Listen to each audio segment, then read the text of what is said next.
is the greatest moment in my life. Yo! I bloody missed that music. I have bloody missed it. Oh, Maxie, Hello. I'm glad to see you, mate. I'm going to fuck off for 6 weeks now. I'll see you later. And with that, chain wrestling is cancelled. Oh, mate, honestly, it is just glorious seeing your little round grey stubbled face, my friend. Well, and it's glorious seeing your huge round brown bearded face as well. Yeah. Not natural, it's slightest. If this was natural, mate, trust me, if I didn't dye this, it'd be white as a sheet. But you can't walk around with a grey beard and a belly this size, especially coming the old Christmas time, because people think you're just going to give out fucking presents all the time. Well, I mean, in my house, every day is Christmas time to everyone else then. Is that right? So, how have you been for 6 weeks? What have you been up to? Oh, I've been all right. I was busy most Monday nights. No. Well, I had a right good scarf. It's collecting fruit and veg from all over the world. Yes, indeed. It's been interesting. I want to before we actually. I was going to do it at the end of the show, but I'll do it right now. I want to say thank you to everyone who guest hosted on Chain Wrestling. Whilst Magsy had his break, whilst Magsy was away, everyone who came in and helped me out. We had Matt Willis, we had Andy from Bang Bang, we had Benny Mac, we had my good lady Sharon. Just fantastic. Everyone who stepped in to help out. I tried to make it a sort of revolving door. So, just keeping the seat warm until the Lord himself returned.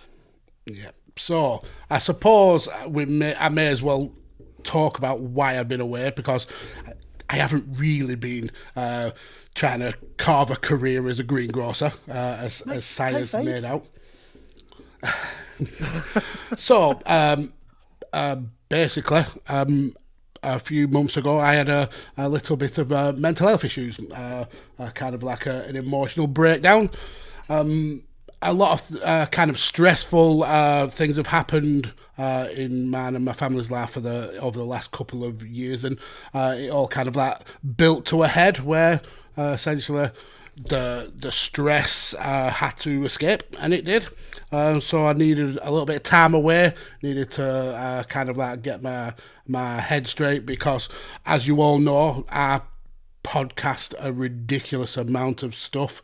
So I kind of never really gave myself the chance to deal with my own kind of like mental health issues, or kind of any chance to kind of just heal, I suppose, as a person, or grieve, or whatever kind of like problems you have when you go through these stressful situations. So it all built up, and yeah, just it all came to a head, and I needed some time away. You guys have all been absolutely amazing. Kind of like Sa said, everyone who jumped in sometimes at a moment's notice, you were all absolute superstars for that. Got to give thanks to the rest of the Tekkers team, have all been massively supportive. People who've been checking in on me week in, week out, guys like Kurt Johansson, Conrad from Everything Pro Wrestling, Matt, yourself, Si, you've been an absolute star. Tanner, Ray Cash, again, I absolutely love that guy. Really massively supportive. All the CWF have been absolutely brilliant. Yeah, you've really helped me through these past few weeks. Andy from Bang Bang, been superb, jumping in the DMs and checking in on me. And Mort and Fitch from their podcast, been so supportive, really checking in on me, making sure I'm doing well, which is so massively appreciated. I absolutely love every single one of you. But I think the biggest thanks I have to give is to my wife and my family, because they've been through the mill as much as me, and I couldn't have asked for better people to lean on. They have been so good over the last 8 weeks that, yeah, it's brought us all really close together as a family. I mean, we were close anyway, but this has really kind of like brought us all really close together. So yeah, in terms of podcasts, I've missed doing them all, but this one has always got a special place for me. So this was always going to be the one that I wanted to return to first. In terms of all the rest, I don't know where I'm quite at with coming back to them. It was quite obvious I was using podcasting as a distraction to have rather than deal with the issues that I had to deal with. Now I'm in a place where I am acknowledging my issues. I don't know whether some or all of them are going to return. We'll cross those bridges as we come to it. But one thing is for sure, I'm back on the Monday nights for chain wrestling. And for that, I am hugely, hugely grateful, as I know everyone else in the CWF will be, mate. And it's just awesome to have you back. Thank you for being so open about. I was only select people who kind of knew what was going on, people, and so on. So it's great that you've been so open about it, and that's fantastic. And it's the same as any scenario. I mean, I've gone through some wobbles in my time. That's just what I refer to them as. People have different names, different situations, of course. Anyone who ever feels that way, you've got to speak to someone. You've got to get it checked out. You can't just bury your head in the sand because it makes you get worse. You can't just pretend. You can't just man up, as the saying goes, or whatever. There's so many things out there now about mental health and people getting help for mental health issues and so on. That's not just a new fad thing for the sake of it. That's there for a reason. That is coming to light more. That's becoming more apparent in everyday life for a reason. And I implore anyone who's ever just feeling that way or is unsure as to why they're feeling or anything like that, just reach out, drop someone a message, have a chat with someone, go see a bloody doctor. They're paid money and they're paid very well to talk to you about this sort of thing. So make sure you do get it checked out, have a chat with someone. Sometimes just a chat and a pint is enough. Sometimes going to the doctor is needed, whatever. It's just make sure it happens is all I can really say, Max. Absolutely. We need to normalise people dealing with their own mental health issues, and especially in men, and especially men of our age. We're of a generation where, like you said, people, you had to man up, you had to have a stiff upper lip. Men didn't have feelings, men didn't have emotions, they just tuck it on the chin, grin and bear it kind of thing. And it's just, that's just not the way to deal with your issues. Everybody would be happier and healthier if they recognise that they have issues and took steps to deal with it. So if you are struggling, definitely reach out to somebody. Definitely, like I said, have a chat with your friends, have a chat with your doctor, and let's normalise this, because I have felt firsthand just how debilitating and how lonely and how just horrible struggling with mental health is. So the more we share, the more we talk, the more we normalise it, less people will have to go through the issues that I've been through. So definitely go and get yourself some mental health checkups. Yeah, without a doubt. Magsy, I suppose that's all the seriousness out the way and covering things we will need to discuss and so on. I just want to carry on as though you've never been away now, mate. So okay. I suppose we should just start the show as normal. Let's do good afternoon, good evening, good morning. No. Wherever and whenever you may be listening or watching from. This is Chain Wrestling Live with Mags and Sai. Oh, that sounds so funny. It's almost like you forgot my name then. A Radio Tekkers production. I am Sai. And with me, back again, is the hugely missed, to my being often pissed, to be fair, in your absence, Mags. The Game, to my lane, a podcaster who has proven that, yes, absence does indeed make the heart grow fonder. The podfather himself, Lord Mags, returning to Chain Wrestling. It's fantastic to see you, bud. Fantastic to see you. Kablam. I'm absolutely glad to be back. Absolutely glad to be. I have missed the hell out of all of you all. Shall we dive into the chat, Magsy? Can you remember how to do this? I can. I certainly can. And Jesus Christ, we have got a jam-packed house today.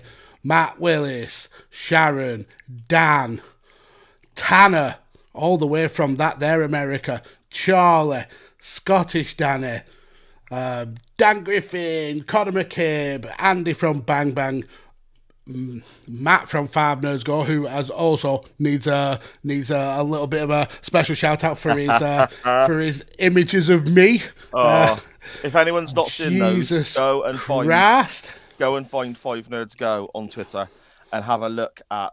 Basically, he said he was going to tweet an image of Magsy or a GIF of Magsy every day whilst he was away. Some days were missed, some days were filled. But however, go and check it out. There's some absolute gold on that guy's Twitter timeline. I'll tell you that now. And there's absolutely some horrific images that I will never forget. Graham from Good Cop Bad Cop in the chat as well. Cameron Griffin's in the chat.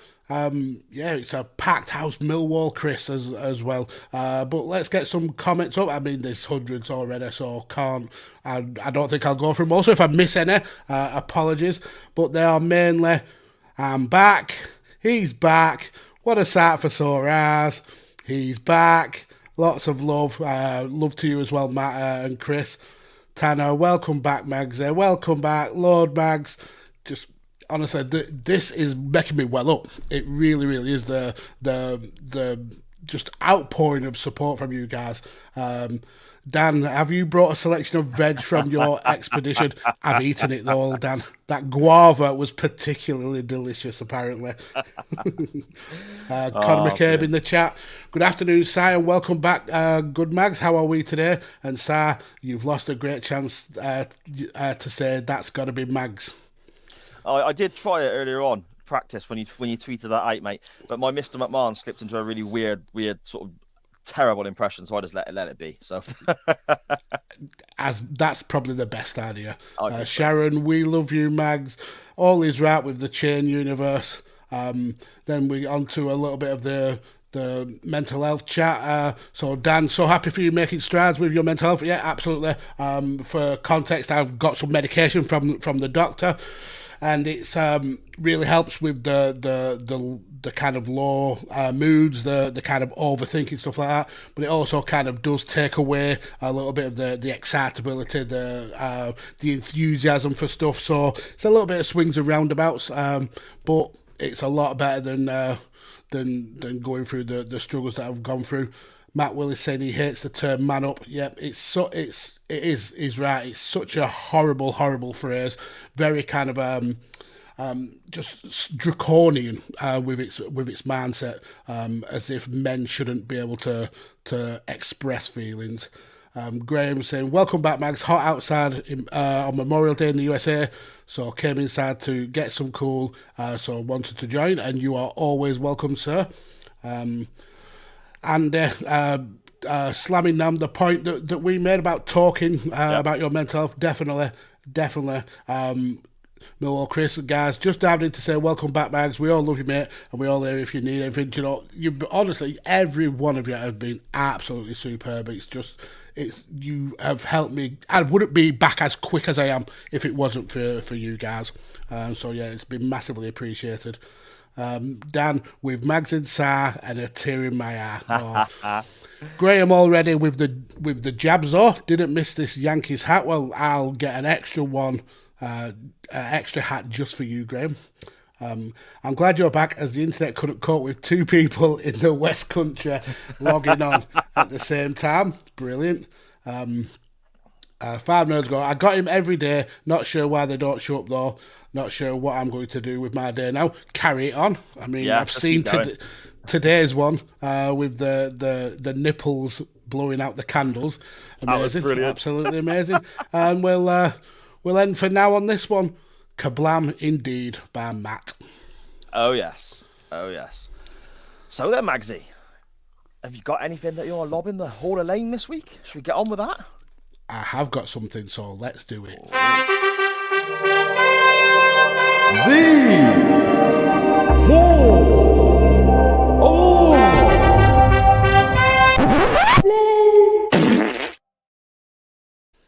What we got? So, bear in mind, I haven't listened to any of or I haven't listened to all of the episodes that have been done whilst I'm away. So, I may overlap with some of my picks. I don't know, but you know what? I don't even care. So, here we go. Now, I want to go back to 1999, 2000, and back in that time of wrestling, there was some huge superstars. Wrestling was at one of its massive peaks. And you look at like stars like Austin, The Rock, and then on the other side you had Sting and Goldberg. It was one of the greatest times to be a wrestling fan. But there was a wrestler who, if you were to bank money on them being a big star, you would have put everything on Mark Awesome being a major world champion. The guy had absolutely everything. 6 foot odd tall, 300 pounds, built like an absolute brick shithouse, looked like he carved out of granite, but the guy could move like a cruiserweight. He could do things for at that time that no big man was doing. ECW World Heavyweight Champion, had a little bit of an issue with being paid by Paul Heyman, so left the company. Didn't they? Let's be fair. Well, yeah, exactly. Yeah. But he went to WCW. I think he debuted in April of 2000, attacking Kevin Nash on his debut. So that just showed just the kind of potential that he had going to one of the big two companies. Didn't fare off too well much after that. I mean, he played a big part in the kind of like the New Blood and the Millionaires Club storyline, but it wasn't that long before he had a bit of a gimmick change.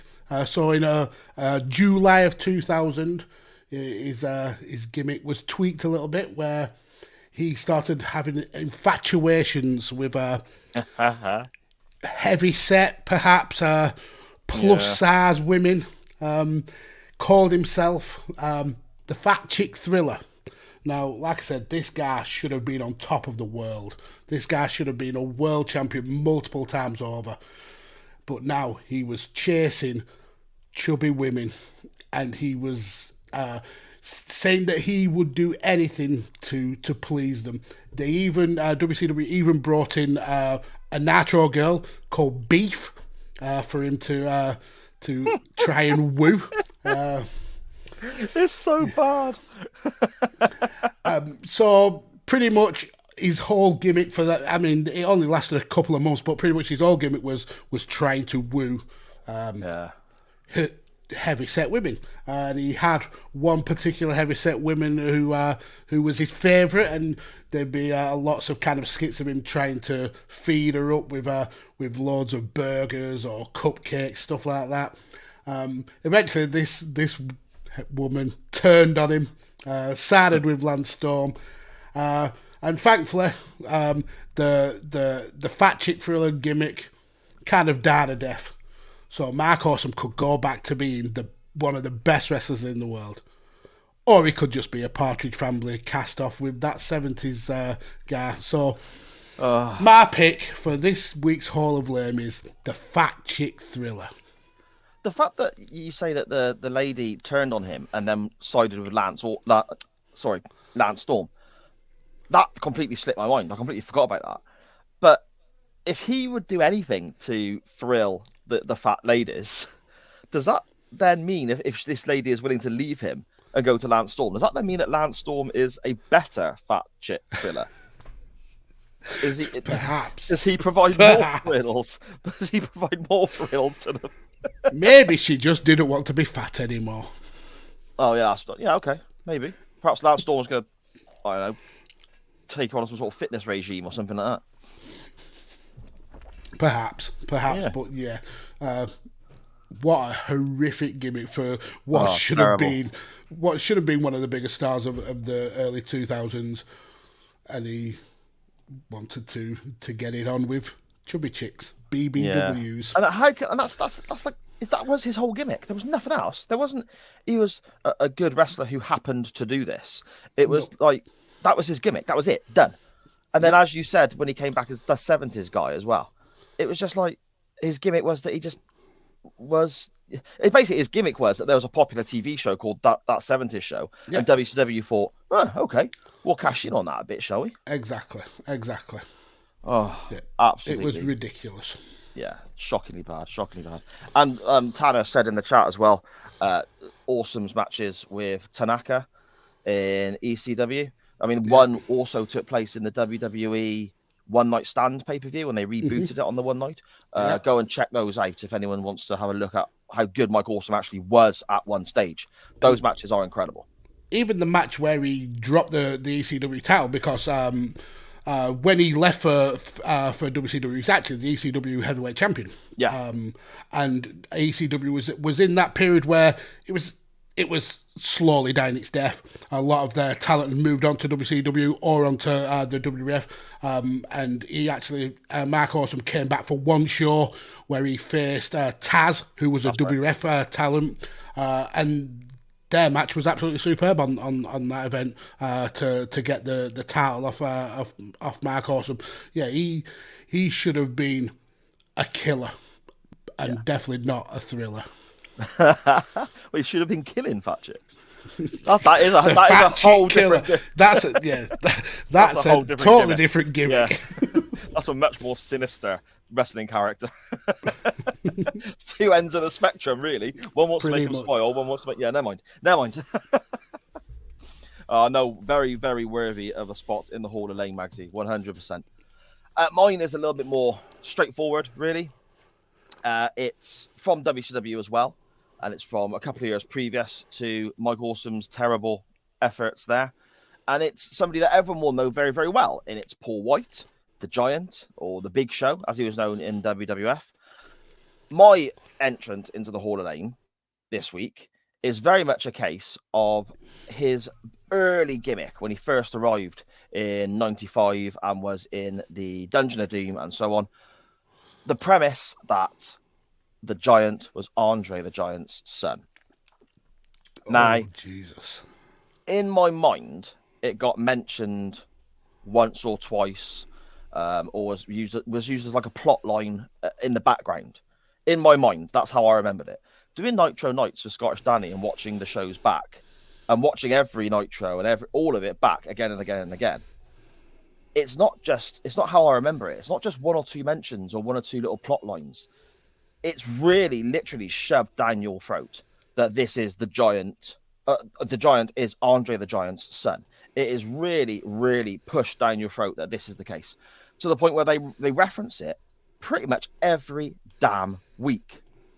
They say your dad would. Mean Gene even turns around in an interview and says your dad would have been disappointed in you at one stage about Andre the Giant to Paul White.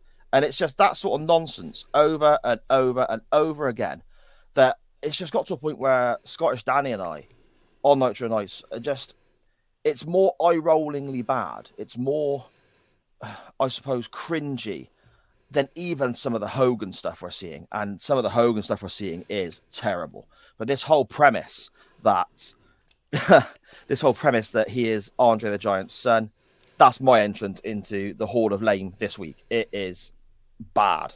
I mean, listen to Nitro Nights if you don't already to find out how bad it actually is. But that's my entrance there. The whole premise of it. It's terrible. It's a testament to him as a person that he recovered from that and became such a massive star that's still going today. So yeah, it's a good pick. Yes. But there we go. Two entrants there, I think, fully lame enough to warrant going into the Hall of Fame. We have the Fat Chick Thriller. Even the name is icky, isn't it? Let's be honest. I mean, it's cringy now. Yeah, it's not good. I mean, not good. It's cringier in 2000. Yeah, it was not good at all. No, and the sheer audacity of WCW trying to promote Paul White as Andre the Giant's son and regularly referencing the fact that this guy is dead. Absolutely disgusting. But there we go, Mags. two solid picks. Oh yes, indeed. Shall we jump across to Twitter and a couple of bits on WhatsApp that I received with regards to our non-wrestling topic this week? Yes, let's do it, sir.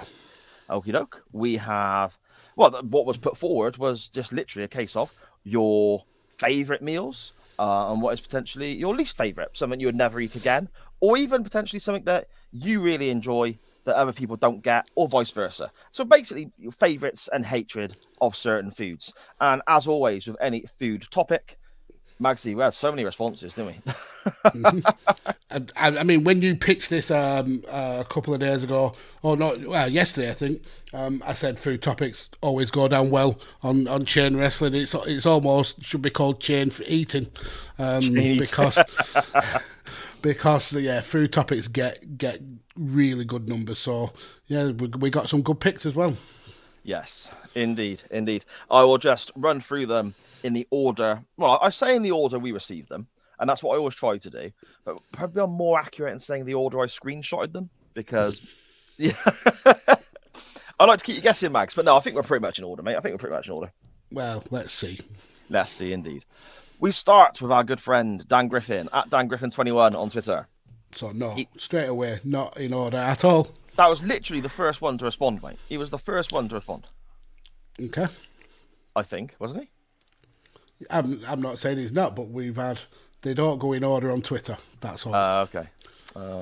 Is that why you're constantly scrolling back and forth? Is it? Because I'm not going to lie. When you to do catch that, him. Yeah, when you do that, and bear in mind, this is episode 45 of us being live. Mm-hmm. So, 45 occasions I've seen you do this. The screen is so small on my laptop, I can't actually read what I'm looking at. So when you're scrolling back and forth, I just thought you were being all technical and clever. You're actually looking for the ones that we want. to try and catch them before you finish talking about whoever's sent in the pick. Okay. Well, I apologise then if I mess up the order. I'm just going to go with what I've got here because I'm not technical enough to follow it as you do there, mate. I'm afraid. Right, Dan Griffin. He says the best meal he's eaten was proper Peking duck at the China Lounge in Beijing. Chefs train for 2 years before they're allowed anywhere near anything that goes to the table. It blew him away. It was so good, it ruined duck from Chinese restaurants, sorry, in the Christmas UK. restaurants. Yeah, Christmas Chinese, mate. Yeah, fair enough. A few everyday favourites are toad in the hole with onion gravy, mac and cheese, lasagna, and beef bulgogi. Is that? Yep, bulgogi. I don't know what that is. What's that? Never heard of it. Okay. I think Bulgogi played left back in like the 70s for Milan, didn't he, or something? You know. When I was a kid, I loved cheese on toast and tomato soup. Dipping the toast in the soup was the best. See, tomato soup, man, nah, not for me. I used to like it. I don't hate it. It's not my go-to soups. I've never liked it. But the thing is, they say your taste buds change like every X amount of years, don't they? Okay. Right. Did they say that? Yeah. Who says that? Me? No, other people too, not just me. People in the chat, the CWF. Am I right in thinking that, or is that just something that I've made up in my own head and just accepted it as being real? Isn't it your taste buds do? For some reason, I think it's every 7 years your taste buds change. Are you sure you're not thinking about how long chewing gum takes to digest? What the fuck would that have to do with my tongue? I don't. Because that's 7 years. I've never heard it being 7 years. I've heard that your taste buds can change, but not like on every 7 years. I thought it was every 7 years. I could have sworn it was. I mean, what happens in Gloucester stays in Gloucester, I suppose. Oh, okay. But yeah, tomato soup and ketchup and all that sort of stuff, I've always hated. But literally in the last couple of weeks, I started liking a bit of tomato ketchup on my chips and that. But I've hated it my whole life. Isn't that weird? Yeah, it is. You are weird. That's you though. I mean, like I said, tomato soup, it's all right. If it was there, put in front of me, I'd eat it. But it's not a go-to. Definitely not. And definitely not dipping cheese and toasting on it. That's a Yorkshire thing, definitely. Dipping cheese and toast in soup. A Yorkshire thing. Grammy. MGB Graham, at MGB Graham on Twitter. He says here, black olives make him feel physically sick. He would die if that was the only food he would eat. Fair enough. I like olives. No. No? I've tried them a few times over the years. Just black or green. Absolutely no. Just biting into them it's horrific. Okay. No, I do like them. I do. I nearly busted my tooth on one the other week though, because I bought a jar for £1 because it was a big old jar, and I thought, well, £1 can't go wrong, can you? But obviously you can. If you're buying a jar or something for £1, in hindsight, I look back and I think maybe not. Was it from a pound shop as well? No, it was from the Tesco's by me. Or by where I get the bus for work. So I thought Tesco's, that's all right, isn't it? But it was a brand I didn't recognise either, but it was £1. And I thought, well, £1, isn't it? You know, but it turns out they don't take all the stones out in the middle of them. I only bust my tooth in half. Oh, Jesus. Yeah. No. I'm not going to buy them again. Or ever. I'll never buy them. Unless they get reduced. Scottish. That's worth a dental problem. If you can get them for 70p rather than £1. 70p. 70p olives. At Scottish Juggalo on Twitter, our good friend Scottish Danny here. And he sent some pictures in and he said here, had this pizza and blue cheese garlic bread last year. And it was delightful. Yeah, it does look quite nice, to be fair, if anyone can see that. I mean, obviously, this works wonderfully well on the audio version. But yeah, but blue cheese, yep, absolutely. Put that on a garlic bread all day for me. So, yeah, but blue cheese, that's like the mouldy cheese, isn't it? The ones with the veins in it. Yeah. Yeah, okay. See, I like cheese, but the idea of eating that's a bit, I don't know. Is it because it's mould? Yeah. You know, it's not, they don't just leave it to get mouldy like naturally. It's made like that with like wire. Yeah, no, I know it's not like it's not like they found it at the back of the shelf and went, oh, we'll sell this for a fortune. It bloody stinks. It's not like when I've had, I've took like a couple of days off work and forgot to empty my work bag and my sandwiches have started to grow stuff. Where I've had to make myself a new lunch or something. No, I understand it's done deliberately, but it's still it's just a bit icky, isn't it? No. Okay. It adds to the flavour. So I'd eat it, I'd try it, but I ain't sure, mate. Well, try it this year. When it comes to Christmas, get a cheese board with blue cheese. Get a Stilton, which is kind of like the entry point. And see what you think. Okay. Yeah, well, I mean, I do like different types of cheese. Today I bought a little, the little tiny blocks you can get, like the sample bits, And I bought one the samples. Yes, I'll have a full block of that, please. No. They're like, Morrison's or whatever, and it's like a quick. Yeah, like lunch box cheese. Yeah, and you just cut it into bits. You have a couple of slices, see if you like it before you buy the proper thing, I guess. No, it's not for that. That is not what it's not a sample. It's not like going to your hardware store and getting a little tin of paint and testing it on a corner to see if you want the full paint. It's just a little bit of cheese. Okay, then.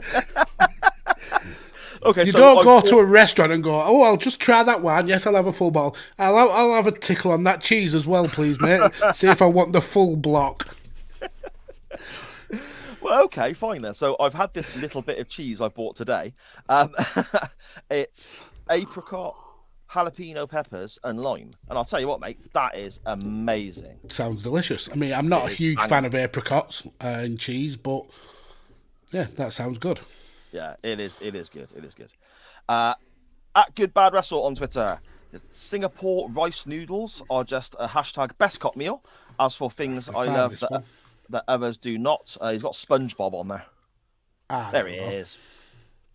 As for others, things I love that others do not, pineapple on pizza for probably about 50% of your listeners. Oh, and Marmite, but that's not at the same time. Peanuts in Coke is another favourite of mine. Most don't get. Graham did a video of him and his boys trying peanuts in Coke. I've never tried it, but I can understand it, the saltiness of the peanuts with the sweetness of the Coke, so I can see that working. Singapore rice noodles, I think they're absolutely amazing. I actually introduced the wife to them not long ago, and she thinks they're delicious. Pineapple on pizza, it doesn't bother me either way. I get it. I wouldn't personally have pineapple on pizza, but I understand why people do. Marmite, get to fuck with that. That's horrific. It tastes like devil's arse. But yeah, Graham's got some decent food takes there for once. What was it I mixed Marmite in with? Sharon in the chat, my good wife there. The other night when I was, shall we say, slightly under the influence, what was it I mixed Marmite in with? Because that was really nice. But I can't remember what it was. It might have been pasta. Marmite in your pasta? Yeah, I think it was pasta. Well, you fucking scruff bag. It was nice though. I enjoyed it, mate. Marmite's lovely. Nom nom nom nom nom. Were you half cut when you did it? Oh, I was at least fucking 3/4 cut, mate. Brilliant. Oh, there we go. Yeah, peanuts in Coke. Now, I've seen the video they've done. Sharon thinks you're talking about something else. That's a whole different night. That's a whole different night, Sharon. My wife in the chat. Why did it sound like you were saying penis in Coke? That's not even. That's not Coca-Cola either. Then that's a completely different type of Coke. That's the whole. She also doesn't know what you mixed. Your Marmite in, you drunken buffoon. You were there, I think. You were in the room. Yeah, throwing up from the smell of Marmite hanging in the air. Oh dear. Dan Griffin continues here. No meals he's encountered that he finds awful, but mushrooms are the absolute fucking devil's dingleberries of food. I will always agree with Dan on most food takes. Calling mushrooms though, yeah, he's wrong for that. He's absolutely wrong. Mushrooms are amazing. Every kind of mushroom. Yeah, I make good mushrooms, mate, when I do a fry up. I do good mushrooms. So how do you do them? We just fucking fry them there. No, do you not have a particular recipe or way of preparing them? No, I just cut them really thick, and then with a bit of butter, but fry them quite quick, and they're lush. Otherwise, they go far too greasy, don't they? And then then if you cut them too thin and they go too greasy, it's almost like how I imagine the texture of a slug to be if you're eating a slug. Okay, so here's how I prepare mine for a full English. Tiny baby butter mushrooms, full, leave them whole, put them in a pan with lots and lots of butter, because you want that mushroom flavour to get into that butter, and also you want some of the butter to get into the mushroom. Drain them, and then use the mushroom butter in your beans. In your beans? Pour it into your beans. Because you put butter in beans. You've got to. It's the law. Butter in baked beans? Yeah. I've never done that. Try it. Just try it. Seriously? Mm-hmm. Okay. I put butter in pretty much everything else, hence my waistline. Yeah. But it's mushroomy butter in beans. Yeah. We'll give that a go, shall we? Let me know what you think in the chat, Sharon. We'll definitely give that a go. William Kitchen at the Appliance 180 on Twitter. He says, I love to go to as many different food places as possible, so here goes. Best single savoury dish he's ever had was a black pudding and mango salad at a wedding reception. Oh, okay, that sounds quite interesting. Yeah. Best dessert was a baklava. I almost read that as balaclava then. That's something different. That's when he robbed the gaff. That's when he's going to his penis in Coke parties. Best dessert was a baklava that blew my mind. Worst thing ever was a scallop, as sickening as Russo's booking. Now, I don't mind scallops. Yeah, interesting that he doesn't like scallops but loves black pudding, because scallops and black pudding go together like peas and carrots. They are delicious together. And black pudding does work well with sweet stuff. I have a butcher's that are close by to me. They do a pork and black pudding pie, but the top of the pie crust is actually apple sauce, and then it's like baked in the oven, so it goes all that kind of chewy and little crispy bits. And with the black pudding, yeah, it works out beautifully. So I'd have a do at that salad in a breath. Yeah, I would totally. I like mango. I like black pudding. What can go wrong, isn't it? Mm-hmm, exactly. Same as I like a bit of pasta. I like Marmite. What can go wrong? Oh God! I bet your arse stunk the day after. No, I was okay, mate. I was okay. But I'm going to talk about it in a bit, actually. But red jalapenos, I've mentioned before. You can only get the ones that I reference all the time in Morrison's. So today we went to Morrison's, and literally, because I've not had any for a while, I bought 6 jars of them to make sure there was enough there. And I had some in a toasty earlier. Oh my God, I've missed them so much. They are so sweet and they're gorgeous. If I can remember what they're called, or if Sharon can send me a picture, I'll tell you what they are, because you get these from Morrison's. They are the best jalapenos you can get. They are awesome. I like jalapenos. These are good, man. These are good. Steve-O, everyone settle in. It's Steve-O's section of the show. At Total Steve-O on Twitter. Also, Steve-O, I mentioned it on Twitter, but I'll mention it again now. Check out Steve-O's solo podcasts, looking at his musical journey, is how he's worded it. But it stemmed from a Q&A show he was doing, and I asked how did he get into hard rock, heavy metal, and into the bands he now loves. And he says that kind of, a switch went off in his head. So he's put together a story, the story of it in a podcast in several different types, and plays a bit of music and all that sort of stuff. And it's a fantastic listen. It's a few parts long, but yeah, listen to that. It's absolutely bloody brilliant. I mean, and I said as well, Steve-O talking music. It's only him on his own talking music and then playing a bit of music. How is this guy not working for some rock radio station somewhere? If you hear it, Magsy, you listen to this podcast he's done, you got to think to yourself, why is he not working for Team Rock or Planet Rock or Midlands Rock or whatever it may well be? It's so good, so good.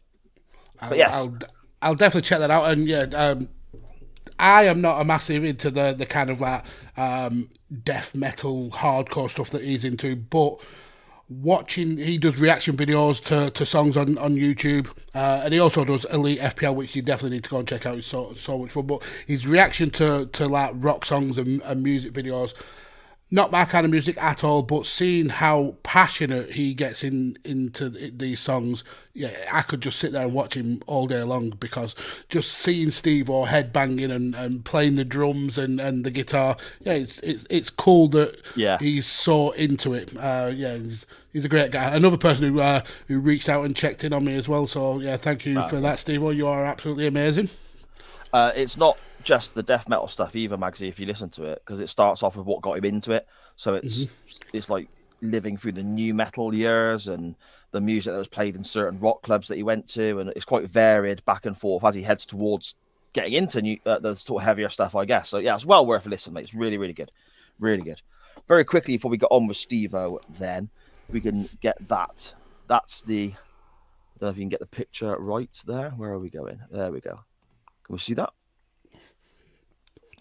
So they're called red jalapenos, as you said. Yeah, but Santa Maria red jalapenos. Now, Morrison's is the only place I've seen them, right? You get red jalapenos all over the place. Of course you do. But these ones, for some reason, are just so much sweeter. They are bloody lovely. So I strongly recommend people give them a go, because they're awesome, Mags. I'll definitely try them. Like I said, I love jalapenos.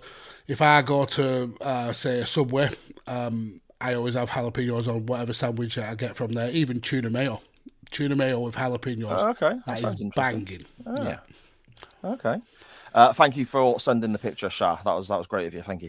Thank you. Steve-O says, Poppy's Fish and Chip Shop by Camden Market is legit stunning. He always gets 3 large battered sausages and chips. It's pricey, £17, but honestly, the food is delicious and highly recommend anyone go.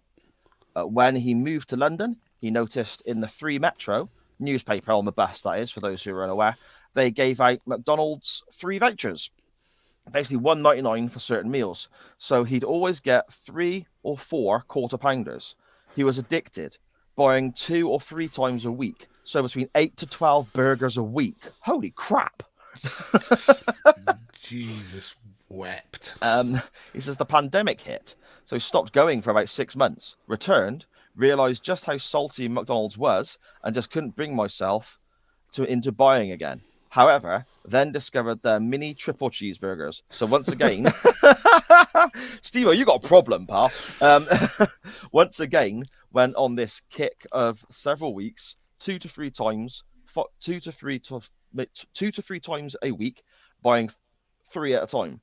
So right. 9 burgers in a go. Yeah, but that's their triple cheeseburger one. So that's what's 3 times 9? So if he's buying 3, Jesus wept. So he's going 3 times a week, buying 3 burgers. That's in a week, 27 burgers. That's just insane, isn't it? Yeah, absolutely insane. After realizing it's destroying my insides, yeah, just a little. Only years on, Yeah. I've finally realised why I've got diarrhea all of the time. Yeah. Well, one day at work, I coughed. And my bowels fell out. And my insides were in my socks. I was like a costume of a man.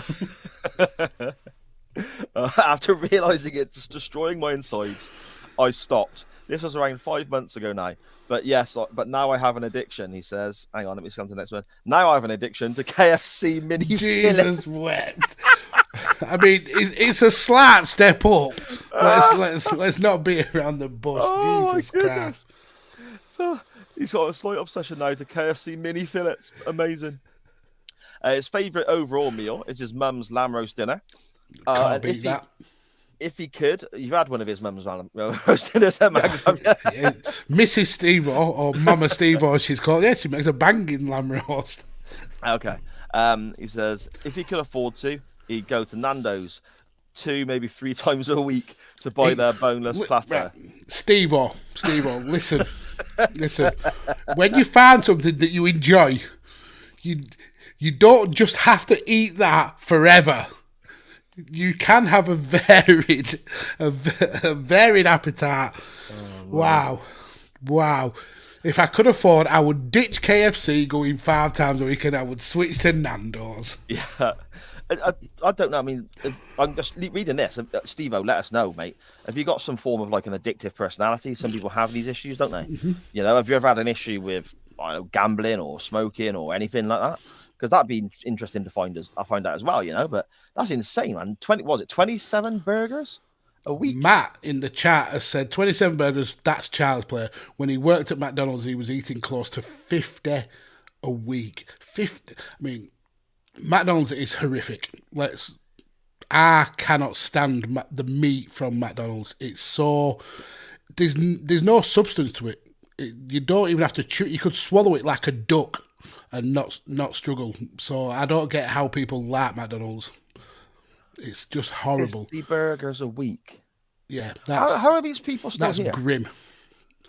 Well, Matt, how are you still here? How have you not had a heart attack? I don't get it. I mean, going straight way off on a tangent, Andy chimes in with he ate Monster Munch every day for 6 months. Was it just Monster Munch? Like roast beef for breakfast, flaming hot for tea, pickled onion as a midnight snack? Is that the way round you do it, is it? Well, you don't want to start with flaming hot, do you? No, see, for me, flaming hot would be your lunch, because you don't want to have it too late in the day, because then it gets all, you know. So then you're stuck with pickled onion for breakfast, which That's who all wants right, to start the day with the tang of pickled onion? Nah. I've done that before when I've got up to go to work, and there's been a jar of pickled onions in the cupboard. I'll have pickled onion before I go to work. Fucking you Gloucester people are dossers. Oh dear. Steve-O continues. By weird coincidence, yesterday I met up with a close friend and a few other people weeks back with some other close friends. They came to London because it's a trip for them. They chose to go to luxury cafes. So yesterday they went to an Instagram-style cake cafe. Not his scene, but the carrot cake was delicious. His only issue with these places is he's paying a fortune, and he put in brackets here £8.50, for a tiny little slice. If it were double the size, it'd be worth the money. It's like a few weeks back, my mates took us to a posh cafe near Leicester Square. Their all-day breakfast was £13. Sounds cheap. Problem is, portion size was tiny. Does £13 sound cheap for an all-day breakfast? Yeah, but this is London, my mag's, isn't it? This is London. Yeah, that is true. Problem is, portion size was tiny. The one sausage smaller than my thumb. A tiny cup of beans, tiny pieces of bacon. Honestly, wish I'd gone to Wetherspoons. See, what you want to do there, Steve-O, is, right, if one of them isn't enough, if you have 3 or 4, like you do with your burgers, you're probably going to be balanced out okay, mate. Yeah, but 3 or 4 of them would cost him nearly 60 quid. Yeah, like a week's rent or something.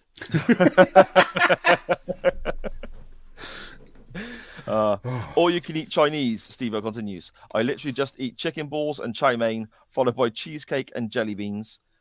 Is that Chinese? Do you get cheesecake at Chinese? I mean, at buffet restaurant Chinese, yeah. I've never had jelly beans. They've never offered jelly beans before, but yeah, you get cheesecakes, like usually little potted cheesecakes. Yeah. Oh, okay. And yes, Dan and Rob, I always do the Homer or you can eat seafood joke. Food Steve-O loves and others hate. People at work have a serious issue with me eating peanut butter with yogurt. And I Not used wrong with that. That sounds delicious. And I used to have bags of microwave broccoli. Yes, it smelt. He's put here. Dirty bastard. But they couldn't care less about that. They just couldn't understand why I was eating it. Drove me insane being asked every day. I don't mind a bit of broccoli, mate. No. No? Charlie went for a spell when she was little of absolutely loving. They used to get for like literally £1 or £1.50. You get a big old bag of this broccoli, cauliflower with a cheese sauce, frozen from Iceland, right? Okay, yeah. And I'd literally just tip the bag into a plastic bowl, microwave it, and it just turned into cheesy broccoli stuff. And she'd sit there and just eat the whole fucking bag. And it said on there meant for like 4 people or something like that. But this little girl, she would smash through it, mate. She would not care. You know, it was awesome to the point where if Sharon went out for the day, I'd give her that in the morning. She wouldn't need to eat till Sharon got home. Brilliant. What? I mean, great parenting. Yeah. I love it. And at least it's vegetables, so Sharon can't go mad because I've made her have vegetables, Sharon. Yeah, so win-win. Bit of protein and cheese. I mean, I don't think cheese is particularly healthy for kids, but I get your mindset. Yeah, 2 different types of veg. Sorted. What a great dad. Matt Willis on WhatsApp here. What we got there in the chat there. Broccoli is the deadliest vegetable in the world. It tries to warn you with its terrible taste, Dan Griffin said. It's you don't like broccoli then, Mags? No, I mean, there's quite a lot of stuff that I don't like, but we'll get to that. Okay. Okie doke. Matt Willis on WhatsApp says here, what is your number 1 meal? After much consideration, it has to be slow-cooked lamb with duck fat cooked roast potatoes, Yorkshire puddings, cabbage, garlic roasted green beans, and butter pan roasted baby carrots, followed by custard cream cheesecake. That was what we had for our Easter Monday meal. Okie doke. What would you never eat again and why? And he responds, sushi. I had sushi when I was at Epcot and tried it for the first time. It was partly tuna and partly salmon. The tuna was passable. The salmon, however, made me projective vomit. Chris has footage of me trying the tuna end, but he stopped filming before the salmon end. We'll never try again. Okie doke.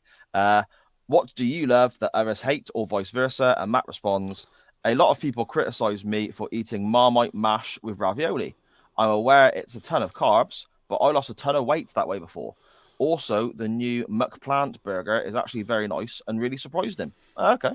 Marmite mash, we had a conversation about on this show before, and I would love that Marmite mash. That sounds great. No. Only 2 things should go in mash: cheese or mustard, or both. Or a bit of onion sometimes is nice. No. Really? You don't like onion though, do you? Okay. We'll get to it. We'll get to it. All right. Okay. Sharon in the chat there saying, this just in, Branston's caramelised onion chutney is disgusting. Oh, okay. I dare say it is. The only Branstons I like is the smooth one. Right. See, Sharon loves caramelised onion chutney, and we went shopping today, and we grabbed the Branston's one for her to try. Obviously, that one is not pleasant, so yeah. Sorry, Shah. I'll have to pick you up some more tomorrow or something, I guess. But just switch it for red jalapenos for today, Sharon. Shah won't eat jalapenos. Oh. No, she'll like them. No. You're knackered then. But basically, fuck you. Dry corned beef. Just dry corned beef. Onion and corned beef in mash. There we go. Onion and corned beef. Was she on about going in mash? Corned beef in mash? Yeah. Wow, you Gloucesteronians are a different breed. Gloucesteronians. I don't even Gloucesterites. Is that I don't know. Is there a term for people from Gloucester? There must be. Yeah, they'll have to be. Yeah, we'll have to find out what that is. Back on Twitter, we have Cam Griffin at Cam Griff 92. He says the number one meal, falafel wraps from any Mediterranean cafe down south. Most amazing dessert he's ever had was on honeymoon in Chania. Is that right? Is it China or China? Maybe China. No, it's Chania. Chania, isn't it? I know I can see it, but okay. Maybe a misspelling. Maybe a real place. Okay, well, yeah, it's going to be a real place. He's saying he's been there. He's not. I got no reason to believe Cam would lie to us.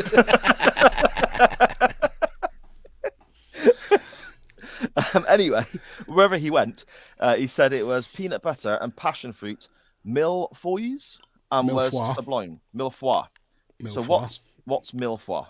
That sounds like a yogurt. Mille-feuilles is kind of like puff pastry slices, and then it's essentially stacked on each other usually with fruit and cream. Obviously, that one is with peanut butter and passion fruit. But yeah, Chania is in Greece. Dan Griffin in the chat there. There you go. Let's see. And there's Cameron himself. Yep, there we go. So I knew it was Chania. I don't know why I doubted you. Well, I think my track record is probably why you doubted me. But never again, Cam says, coriander. It's just green soap and ruins everything it touches. Now, I actually didn't know about this coriander tasting like soap until Paul Tolley mentioned it on an episode of Badlands. But there's a certain percentage of people who their taste buds will make coriander taste like soap. For me, coriander is delicious, really nice and peppery. But yeah, I was not aware that people thought it tasted like soap. Yeah, okay, fair enough. Millwall Chris at Millwall Chris 1 on Twitter. Tuna, mushrooms, and olives are rank, either on their own or together. No. Okay. 1 out of 3. Olives are pretty grim, but tuna and mushroom, not wrong with them. I like tuna. I like mushrooms. I like olives. Would you have them all together? Have I had tuna and mushroom on a pizza? No, I don't. I don't think they go together well. No. Okay. Separately. Yeah. Perhaps. Okay. Fair enough. Chris Bellis at Real Chris Bellis on Twitter. Best meal: chicken tinga, homemade. Love me some Mexican. He says here. Never eat again. Homemade sausage meat pie I made for the family. Coincided with a DNV. That's diarrhea and vomit, isn't it? Yeah. A diarrhea and vomiting outbreak. I was like, DMV? What's he on about there? Isn't that something to do with driving, the DMV?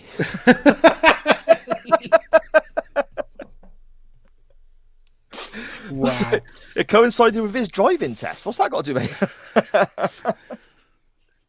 He felt a bit bloated before he had to do his test. Couldn't get the seatbelt over. That's it. Failed him instantly.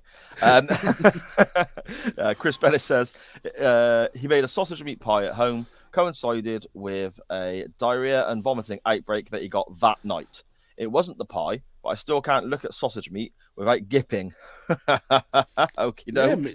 Yeah, there's nothing wrong with sausage meat. Who don't like a little bit of sausage every now and again? There you go, mate. There you go. That's what on a Saturday. Look, Sharon will go see her. Sharon will take Liv football training if she hasn't, busted her knee up, but obviously she has. And then she'll pop to her mum's. So Saturday morning, afternoon, I've got a few hours to myself, and I cook some sausages there. But I always make extra for the dog. So then me and the dog literally sit there watching wrestling, eating sausages together. Just a plate of sausages to share. Yeah, literally.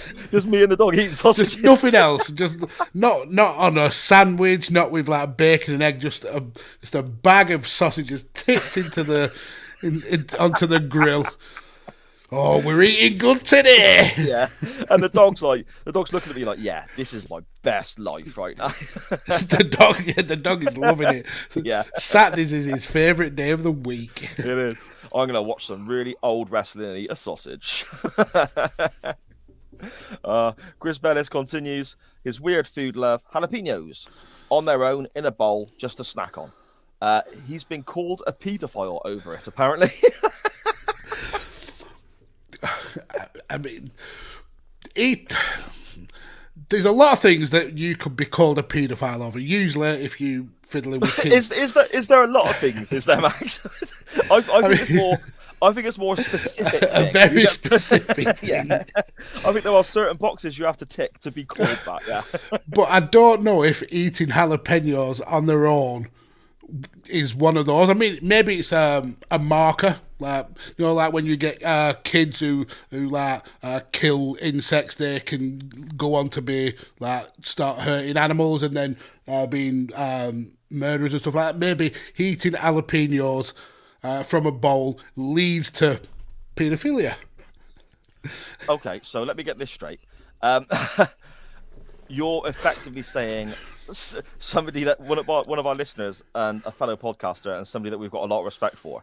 You're not siding with them. You're siding with a random person that called them a nonce. Is that what you're saying? I am just playing devil's advocate here that maybe they recognise some symptoms or markers of paedophilia in watching Chris eat a jalapeno from a bowl.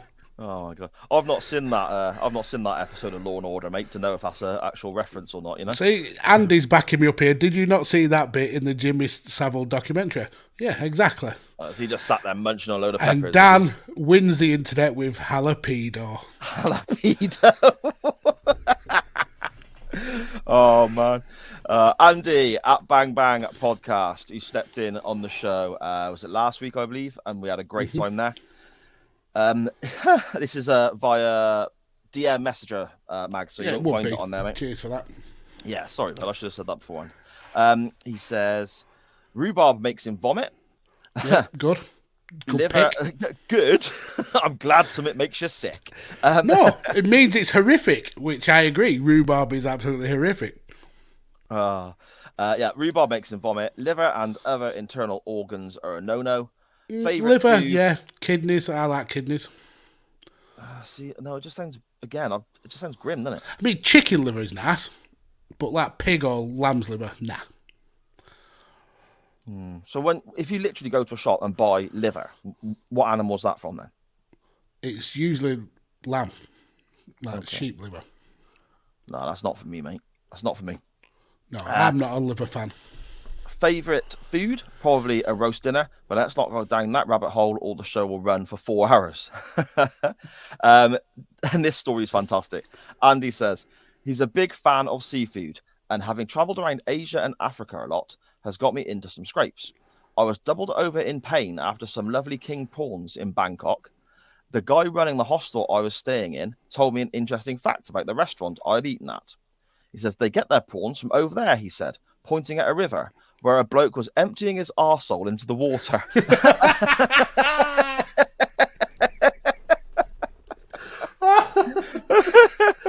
Oh, He wow. says this was about 3 o'clock in the morning, and basically somebody was shitting into the river, and that's where they get the prawns from. They're giving it a jiffy tummy. That's grim. Oh, that is fantastic. Wow. That is glorious. Oh, that's all we got, Magsy. That's all we've got from our good friends in the CWF this week. Thank you so much, as always, to everybody who has taken the time to retweet, message in, give us your food takes, what you love, what you dislike, and so on. I've had a blast there laughing at some of those. That's awesome stuff. Magsy, what about yourself, mate? You say there's a long list of stuff that you won't eat. Yeah. Long is subjective. But I don't like eating onions. I like the taste of onion. It's the texture of onion. So if I put onion in something, it'll either be blended or grated, just so it kind of like disappears into the food. Garden peas. So raw onion or cooked onion? Because that's a different texture altogether, isn't it? Both. I don't like either. Oh, okay. The crunch of an onion or the slime of a cooked onion. Yeah, I don't like either textures. Okay, fair enough. Garden peas. Hulk's little shriveled up bollocks. Nope, they're disgusting. Processed peas all the way for me. Mate. Yep. Bananas. Eating actual bananas is horrific. But I like the taste of a banana, but eating a banana, nope. Same with oranges. Can't bite into an orange, but will happily drink orange juice. So things like that, yeah, and it just I can't bring myself to eat them. But stuff that I do like, that people call me weird for, is kale. I get a lot of grief for liking kale. Sweet potato, squash. My family think I am the devil incarnate when I start cooking stuff like that. But yeah, that's the list of stuff that I don't particularly like. What about yourself? What don't like? Well, I suppose I'm coming to the end of my 7-year cycle, mate, because it's changing. That is not a thing. It bloody is a thing. When I was a kid, I used to hate mashed potato. I used to hate like semolina pudding. That's still horrible. I still don't like that. Tapioca pudding as well. All that sort of stuff. That sort of texture, I hated all of that. Now I bloody love a bit of mash if it's got like onion in or whatever. Oh, Marmite. Or Marmite, yeah. Well, no, I've not tried that actually. I've not tried that, but it sounds amazing. And the same with tomato stuff. I mean, I'm still not about tomato soup. That's gross. But as I mentioned earlier, ketchup. I hated that. Always hated ketchup. But I've started to have a little bit of it now, and don't mind it so much. So when it comes to things I don't like, there's not much, I suppose, that I wouldn't have, I guess. Okay, that's, good. A nice varied diet then. Yeah, I suppose. What about stuff you do like? What's your favourites, Magsy? Yeah, so carrots. Absolutely adore carrots. I could put them in almost every meal. It's obviously not with the cornflakes. No. I'm someone who likes cooking a lot, so we've just bought a rotisserie oven to cook chickens in, because chicken is absolutely glorious. So currently we are going mad on rotisserie chicken, so I think that's my favourite right now, because you can cook the chicken and cook the vegetables underneath it as well, so it's like a all-in-one kind of thing. It's amazing, absolutely amazing. So yeah, kind of like a couple of people have mentioned the roast dinner. Yeah, you can't go wrong with a good roast dinner. Lamb, pork, not so much beef. I've kind of gone off that because the wife is so obsessed with it that we have it quite a lot. But lamb, pork, chicken, turkey, anything like that. A big plate of meat and veg. Fair enough, mate. Fair enough. I bloody love a roast dinner, but it's chicken for me, mate. Chicken's my favourite. Looking to get yourself a rotisserie oven, it's a game changer. Mate, I ain't got room for the stuff in the house now. It's so small, my house. You don't need a TV. Get rid of the TV. Get rid of the TV. Just watch the chicken going around and around. Yeah, brilliant entertainment. Chicken madras, mate, with lemon rice. That's banging. That's one of my favourite meals. I love that. Hotter curries for me. Madras is a little bit on the pussy side for me. Oh, okay. Too creamy. I'm not a massive fan of like creamy curries. I like them to be more like tomatoey based, I suppose. Okay. Yeah, okay. I don't mind them a bit hotter, but I wouldn't go like 3 or 4 up from that. That's too hot for me. I'd go maybe 1 or 2 like up. fall. Yeah, So that'd you be too wouldn't much have for me. I fall. think. No, I've had one and it was a bit much for me. I wouldn't go that far. Yeah, What's below that? Is it the Vindaloo below that? Yeah, there's like Rogan Josh is quite a spicy one. Jalfrezi is quite a spicy one. Then you're looking at Vindaloo, then Fall, then Ghost Chili. Boona, that's is that the rice based one where it's like is that the I think it is rice and peas, isn't it? I know Sharon has Boona all the time.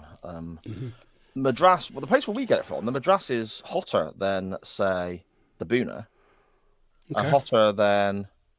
Basically, it would go Madras, and the next one up would be the Vindaloo from this place.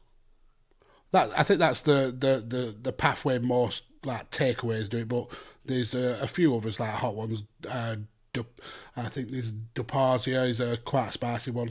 Okay. Yeah. Okay. Fair enough. And obviously, you can't beat a toasted sandwich, mate, can you? Yeah. I mean, we went years without a toasting machine. Absolute years, and then we got one a few months ago, and it's amazing, absolutely amazing. Yeah, cheese, red jalapenos, the ones I just showed you, and honey roasted ham, banging, absolutely banging. Sharon in the chat says that I love my wife's mash. I do indeed. When Sharon does mash, it is gorgeous. It is very, very nice. Very nice indeed. And she also says roast dinner is the best. Yorkshire pudding every time. Yeah, Cameron Griffin afterwards. Yeah, that one there. Anyone else have golden syrup with leftover Yorkshire puddings? I've not heard of that before. I mean, to be fair, Yorkshire puddings, the mix is essentially a pancake mix. So, I mean, it could work. And Cameron, cheers for that. Biryani is the rice-based one that I was thinking of. Yep, absolutely. Yeah, okay. Mayo on the outside of your toasties, sir. What, when you put it in the machine instead of butter, you mean? Or after you've made it and then you put mayo on the outside? Which way around would that be? I mean, either way, no. But so it's irrelevant which answer.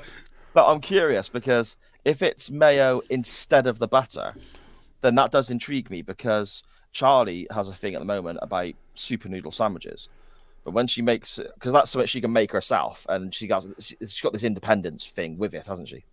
So she'll go off and do that. But she'll have mayo instead of butter in her sandwich with super noodles. So I'm like, okay, that's interesting. No, it's not. That's wrong. Is it? She should be punished for that. Curry noodles normally as well. So curry noodles with mayo. With mayo. Oh. Yeah, that's right. She lives a student life, mate. I'll tell you that now. A tip for you for your toasties. Okay. Sprinkle a little bit of sugar onto the buttered side of the bread before you toast them. Okay. It gives you a little hint of sweetness, but makes the bread really, really crispy. Ooh, I'm going to try that tomorrow. When I have my standard toasty of the day. Because I have your daily toasty. Yeah, mate, honestly. Sharon, where's my daily toasty? Mate, honestly. And Sharon will say this in the chat, and I can't believe I'm actually going to say it out loud now. But when I get in from work, I've got like an hour and a half window before the kids come home. So in that time, I will have a toasted sandwich and watch a bit of telly and just chill out, right? But I've got a special plate for my toasters because it's a square plate, so I can fit two toasters alongside each other. And I've even got a little toasty song that I sing when I'm making it in the kitchen because I'm so happy to be sitting down with my toasty. So you're going to have to sing as the toasty song. No, I'm not going to do it, mate. I'm not going to do it. That's going to turn into another Aerosmith story. Maybe I'll bang that one out on our 100th episode. There we go. How's that? So in the chat, the Yorkshire pudding talk has gone a little bit xenophobic. Sharon, I've not had I had it, meaning like Yorkshire pudding with what was it, jam or golden syrup? Yeah. But she's heard of Northerners having it with custard. Kind of a little bit racist there, Sharon, but we'll let it slip. And then she had to just make sure Yorkshire pudding. I mean, like not just having it like with custard, like as a kink, I suppose. As a kink. And Cameron saying, might indulge in next time I do a roast. That's grim. Custard on a roast. How dare you? No, I don't think they mean on the roast. Well, mean with Dan Griffin seems to think so, because you best not put the custard on the plate with the gravy. Surely that's not the case. Surely it's not. They're not talking putting custard on their roast dinner. Surely that's putting custard on their leftover roast pudding like the next day or something. We shall see. Cameron, let us know. No way, you can't. That's nasty. Magsy, that's it then, I suppose, mate. That's it. Shall we talk for the first time in many weeks, mate? Shall you and I talk a bit of wrestling? We shall. So let's do it. Let's get ready to rumble!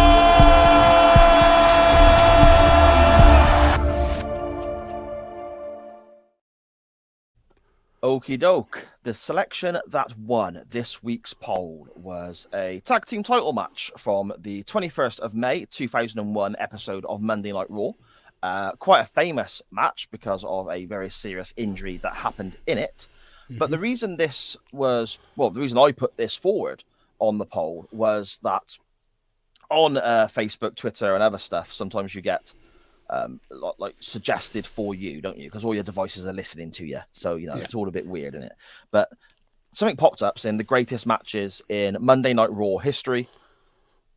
And it was like a countdown article, one of those jobbies, So I clicked on it and scanned through. And this was incredibly high on the list as being one of the greatest matches in Monday Night Raw history. But the caption was, it never gets spoken about. You're not allowed to talk about it because of Chris Benoit. And obviously what happened at the end of Benoit's life, that horrific situation. We're not going to go into it again. We've covered it before when Benoit's been a topic on the show. We're going to look at Benoit, the wrestler. I can separate that from what happened at the end of his life. So that's just literally what I'm going to focus on. So I thought, okay, let's put this forward and see if it is as good as this person who wrote the article says it is. So, I mean, I can safely say, Magsy, this is the very, very first time I've seen this match since it aired. So, I mean, what about yourself? Is this one that you've gone for whatever reason, research purposes or anything like that? Is it popped up to you before? Yeah, I've watched it over the years a handful of times. I think I've done a podcast about injuries, and obviously there's a major injury in this match, and also we've been a huge Stone Cold fan. I've gone back and watched a lot of his stuff, so yeah, I have watched it a handful of times. This is the first time in a long while that I've watched it, but yeah, I can see why it gets the plaudits that it does, and I totally agree. I think it should be spoken more about as a really good match, but we'll certainly get into that near the end. Yes, definitely. I mean, the match we're discussing here is obviously Triple H and Steve Austin, the two-man power trip, as they were referenced, defending their WWF Tag Team Championships against Chris Jericho and Chris Benoit in San Jose, California, on the 21st of May, 2001.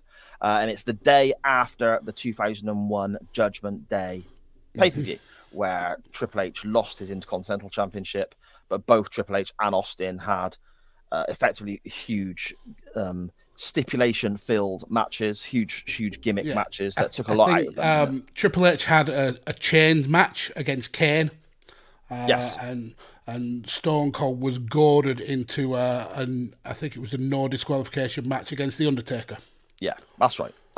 And Triple H and Vince, I think, helped Austin retain the championship and all that sort of shenanigans. And Austin effectively cost Triple H his Intercontinental Champion with his interference. So, yeah. This kind of a two-man power trip, whilst it was a very young tag team together, you was already seeing kind of like the fractions between the two. Yeah, and that's something else as well. I was kind of interested in bringing up to people in the chat and yourself, Mags, because I've got a note here basically saying this time in 2001, this kind of it's not quite early 2001, but it's not the middle of the year. That sort of quarter of the way through or whatever it may well be. It's a period in wrestling that's a bit of a funny one for me because I really remember the invasion angle and all that and so on, and I really remember the build up to WrestleMania 17. But from WrestleMania 17 to the invasion angle proper kicking off and getting going, it's almost like I've totally forgot anything that happened because in my mind, the same as discussions that you've had yourself on A Change in Attitude about Steve Austin when the 316 starting and all that, and it's not as instant as you think. In my mind, WrestleMania 17 happened and then it was the invasion. So this bit here with Austin as because he turns heel at 17, obviously. Austin siding with Triple H and McMahon, winning the tag titles, and all of this, I've got no real memory of at all. Is that the same for yourself, or is it something that really sort of stands out to you when you look back? Or yeah, I think because it's two huge stars in Austin and Triple H, for me it stands out. But I do see your point.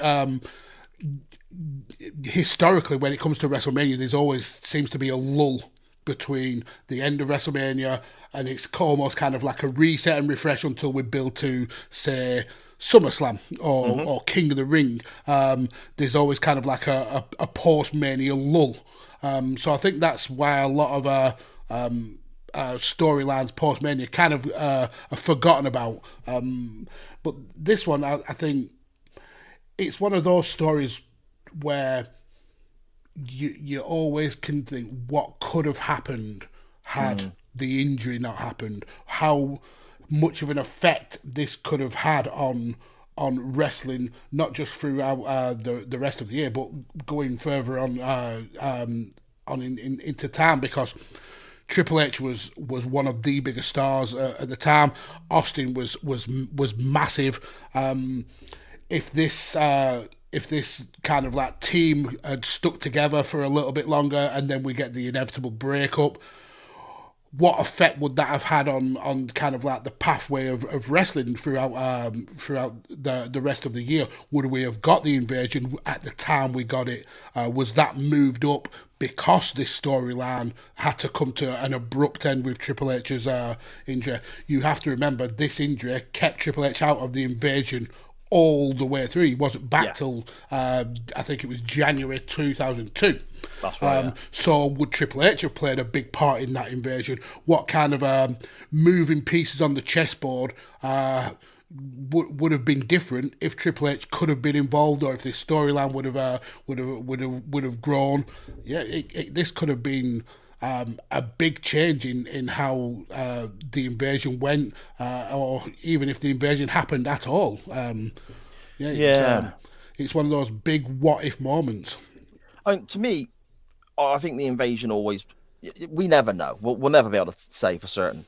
But in my mind, I kind of think the invasion always would happen in some form. Yeah. But from reading kind of like the reports, I think it was moved up on the schedule. I think it was probably looking at being maybe a WrestleMania 18 thing, where the WCW invasion happens a year after Shane had bought the company.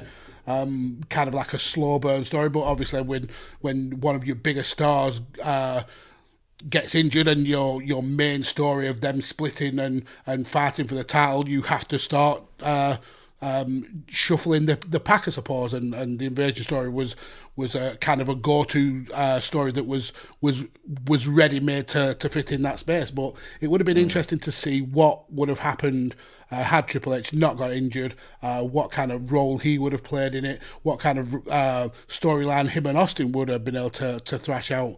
That would have been fun to watch. Yeah, and I suppose the big question there is, if they split, inevitably one of them has to turn face. One of them has to be the good guy. Mm-hmm. You've just turned Austin heel. Literally the last month or two, Austin has made his big heel turn and sided with McMahon. Yeah. So I would probably think that you would end up with a Triple H good guy run here. Yeah. So effectively in 2001, before the invasion angle came in, you would have had, bear in mind, 2001, you're still talking, even though WrestleMania 17 is kind of when the Attitude Era ended, a lot of people tag on, but it does, you saw a lot of those similar vibes running in throughout the year. Mm-hmm. You would kind of have a heel Austin feuding with a babyface Triple H over the world title in that Attitude Era-esque time of 2001. That's mind-blowing to me. And if they did do the invasion storyline when it happened, who would miss out to fit Triple H in that? Because you would think that Triple H would be at least a part of one of the teams. He was one of the biggest stars at the time.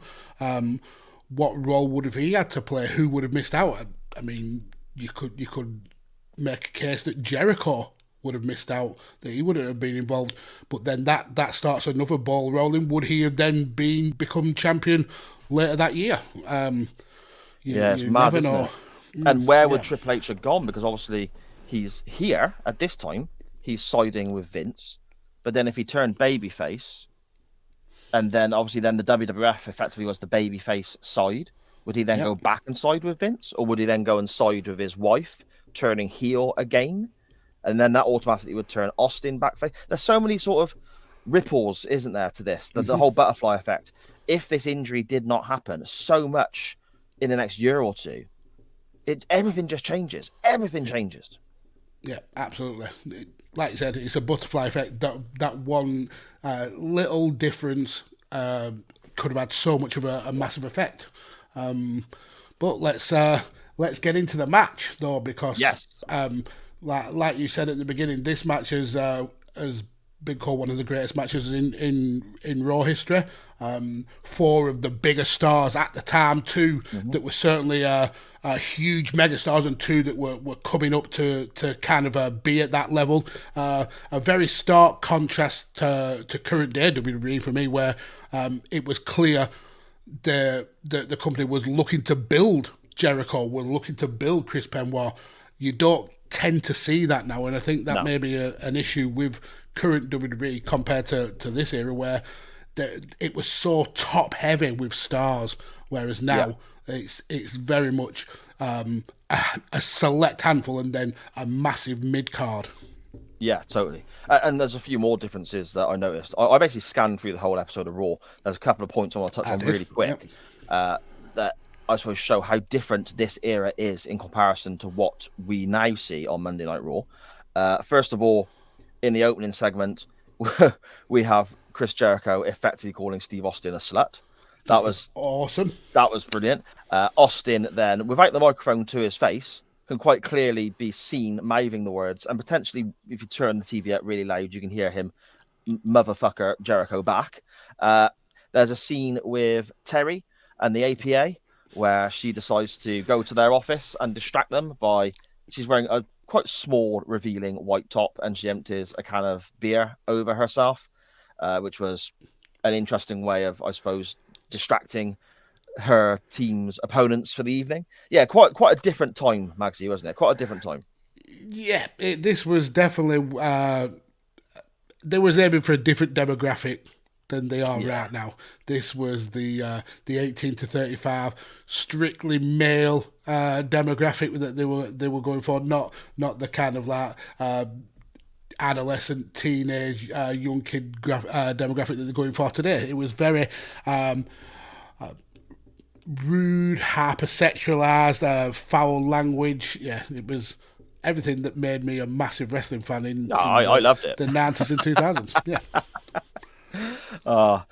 Austin, and I imagine this probably boiled your piss a little bit, Magsy. Austin and Triple H as champions are out first, which is something you've previously thrown into the Hall of Lame, isn't it? Champions who come out first. Yes. Something you notice as well for me throughout this show and the match. Obviously, Austin is your WWF champion, and these guys here are your tag champions. Those belts look bloody fantastic, don't they? Yeah, the tag belts are probably my favourite belts, favourite tag team belts. The Big Eagle, it's not my main favourite world title, but it's certainly up there. Probably number 2 or maybe number 3. Obviously, the Winged Eagle is the bollocks for me. I think that's absolutely amazing. But yeah, these belts are glorious, absolutely glorious. Yeah. They look fantastic.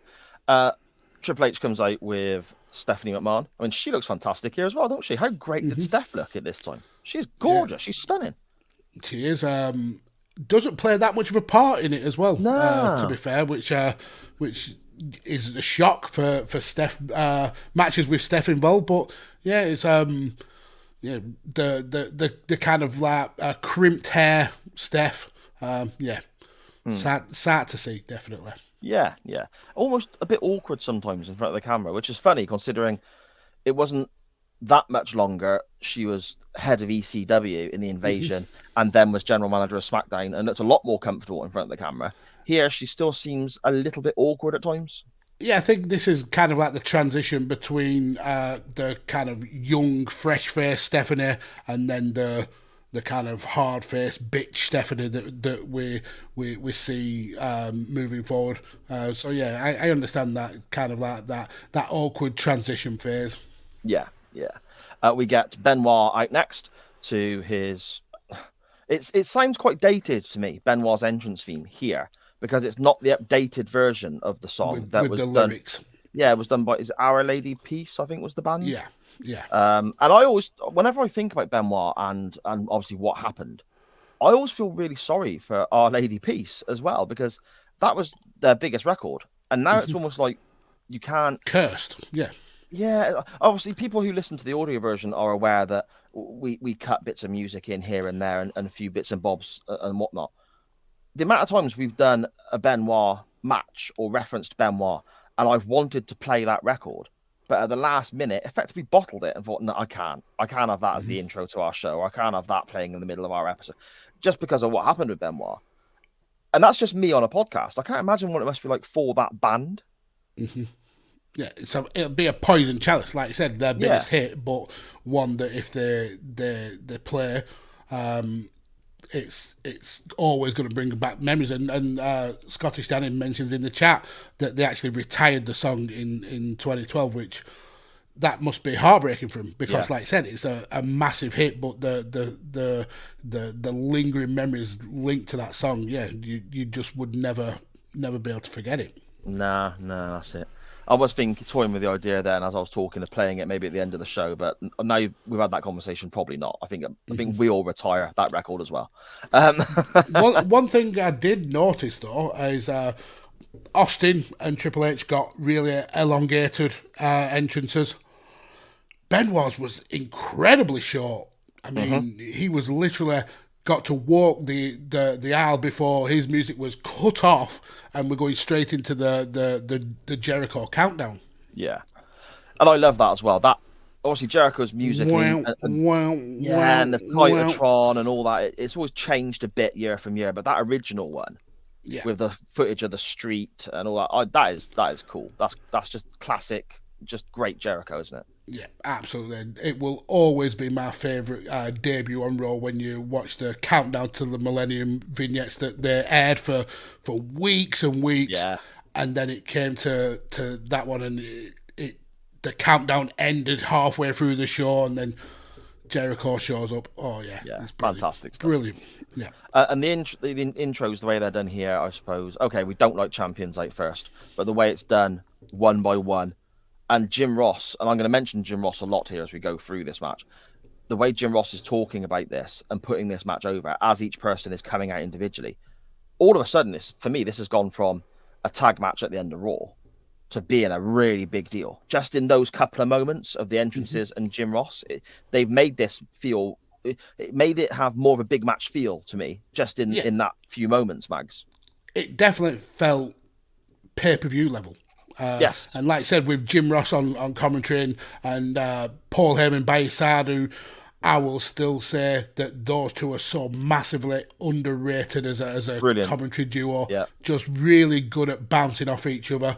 The commentary did exactly what it needed to do and made the match sound way more important. I mean, it was an important match anyway, but they really added to that. And Danny makes another really good comment in the chat, saying that this match was a good example of passing the torch. And although you mentioned I have a disdain for champions coming out first, and I absolutely do, that he makes a really good point that it makes Benoit and Jericho feel like they're on the level of stars like Austin and Triple H. So whilst I don't like it, I can see why it was done. I mean, Jericho was absolutely hot at the time, and for him to come out last in a match of this caliber shows that the WWE saw something in Chris Jericho, and that they were essentially pushing him to the moon. Yeah, that's it. It does. It makes them. It doesn't. If they come out first or they're in the ring beforehand or whatever, it's almost like they're being fed to the lions, doesn't it? I suppose. Yeah, exactly. Austin and Jericho start the match, and Y2J is in control early on, isn't he? But something I pick up straight away here with Austin and Jericho, and then eventually Benoit comes in as well, is the speed of these early interactions, the bouncing off the ropes, the running at each other for clotheslines and drop downs and so on. The speed is incredible. It's so fast. Yeah, I mean, and it's not something that you expect from an Austin match. Normally, he's very kind of brawl heavy. Usually, paces are slowed down. Wrestlers are beat to the floor, and he stomps on them, or they're in the corner, and he's walking, stomping the mud hole and walking it dry. But yeah, I think this shows how much range that Austin had as a wrestler that I think sometimes goes a little bit underappreciated. that he could hang with Jericho. At this time was still essentially a cruiserweight, not really kind of made that physical leap to heavyweight yet. So he's obviously got the speed and the agility, and this shows that Austin was such a good wrestler that he was able to hang with the speed of Jericho and not look out of place. One thing I did want to touch on though, and we've kind of not mentioned it, and it happened quite a lot through the show, was how cowardly Austin was. Yeah, I did have a note about that actually, Magsy. I do not like this version of Austin at all. Well, I mean, I didn't at the time, but now I have a little bit more of appreciation of it. I really enjoyed how he was such a evil douchebag, threatening the fans, saying he were going to come out there and beat every one of their asses, squaring up to fans on the way to the ring. But when it comes to the backstage, there's a spot where he's worried that Deborah's been abducted because William Regal has put that idea in his head. Yeah. And Undertaker comes in, gets in Deborah's face, and Austin tries to act like the brave husband, but you can see the panic in his eyes when he's squaring up to Undertaker. You see a bead of sweat dripping down his face. And then when you get to the beginning of this match, he's kind of pacing the ring, but then when he gets close to Jericho or Benoit, he's backing off and kind of like almost hiding behind Triple H. And then when Benoit and Jericho kind of like threaten him, he's scarpering. I've got a real appreciation for how well he played the cowardly, paranoid heel champion. I thought that was a really good character touch by Austin. The paranoia does kind of carry on through the invasion storyline as well, doesn't it? Like who's going to double cross us and who's it gets more and more paranoid as the angle goes on. Yeah, definitely. We see a superplex from Benoit really early on as well, don't we? And the crossface as well on Austin quite early on as well. And that surprised me because those are moves that I sort of in my head think we're going to see later on in the match, but they're appearing very early indeed, aren't they, Max? Yeah, and I think that's to show that Benoit and Jericho could have a chance, that they could be the team to beat Austin and Triple H. They're having issues, especially if you look back at Judgment Day the night before, where Austin cost Triple H the title, but Triple H didn't repay that favour, and he actually helped Austin to win. There's some backstage segments where you can feel the tension between the two. But this really kind of the pace and how quickly we see Benoit and Jericho go to the finishers, the titles are in jeopardy. The champions could lose, and it's really good storytelling. And again, I think that works well in the arena for the fans there, because I think this is one of those matches that kind of the crowd get into it more and more and more, and I suppose it's the way they tell the match and the storytelling and so on, because by the time the finish comes to the match, the crowd are rabid, much more into it and excitable than they were at the start of the match, which is kind of what you want. You want them to grow with the match as it happens.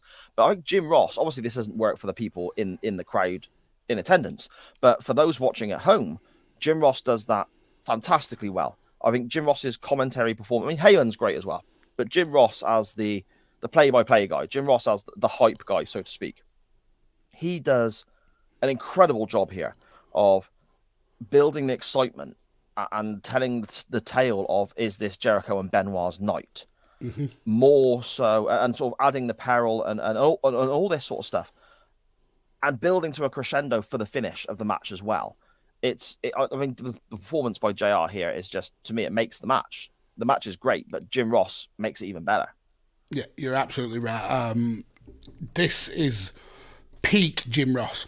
He obviously, we all know that he's a stone cold guy. Always has been, always will be. But the way he builds up the potential of Jericho and Benoit, yeah, he adds so much to the match. Yeah, without a doubt. During this sequence, I suppose, with Austin in the crossface, Jericho hits a springboard dropkick to send Triple H flying, but Triple H comes back in then with a chair and nails Benoit, and that's kind of when Benoit kicks out at 2 to a great reaction from the crowd, but that's kind of where the sort of the direction of the match changes, because the heels are then taking over control in the majority of the minutes that we have coming up then, Magsy, don't we? Yeah, and you see the heels being heels. There's a point not long after that chair shot where you see Austin grinding Benoit's face into the mat, like, which just a douchebag tactic. And then there's a point where Triple H is in the ring, and he's got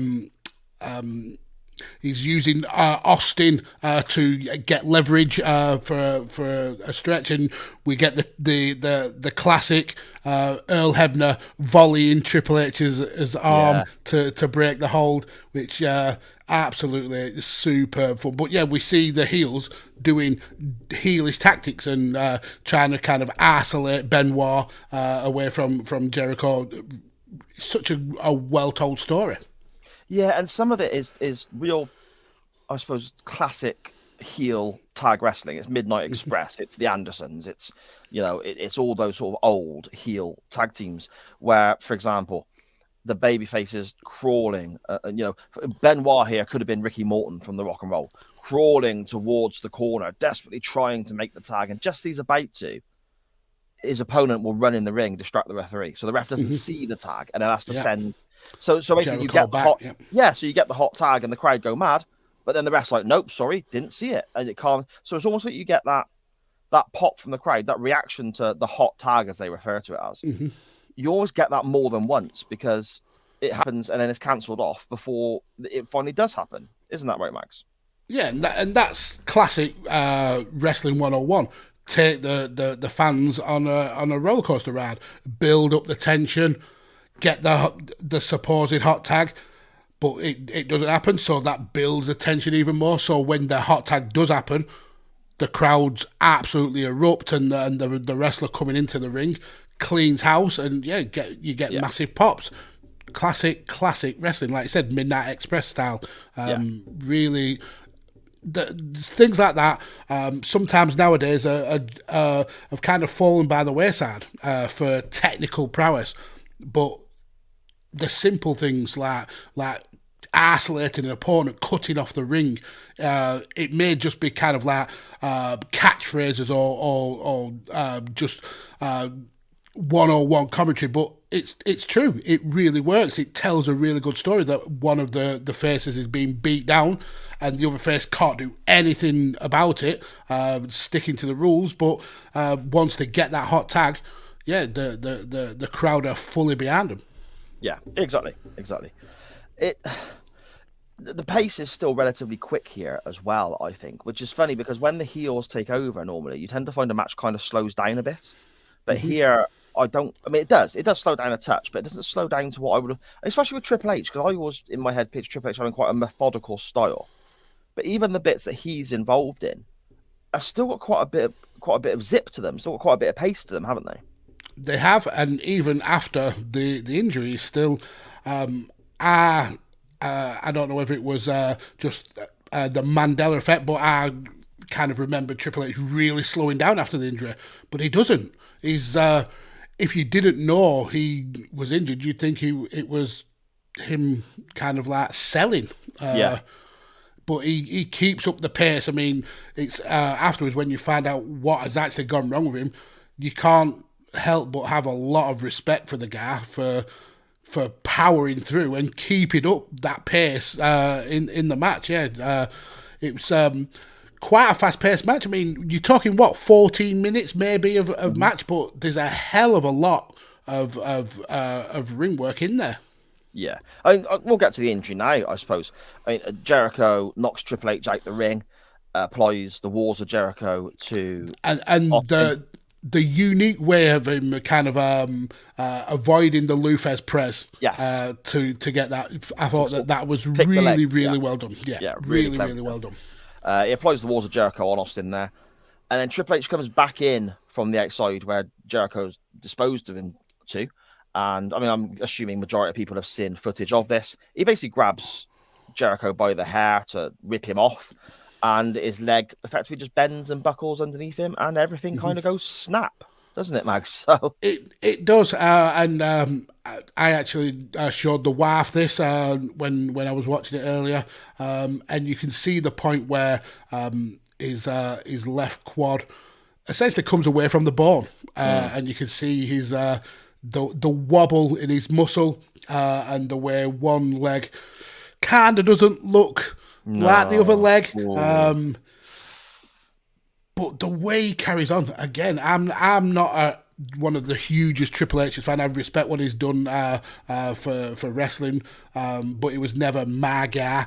But to see how he continued this match, and not only continued it, took the walls of Jericho on the table whilst his quad was, it must have been searing agony, pain. Yeah, just what a guy. What a guy. Unreal.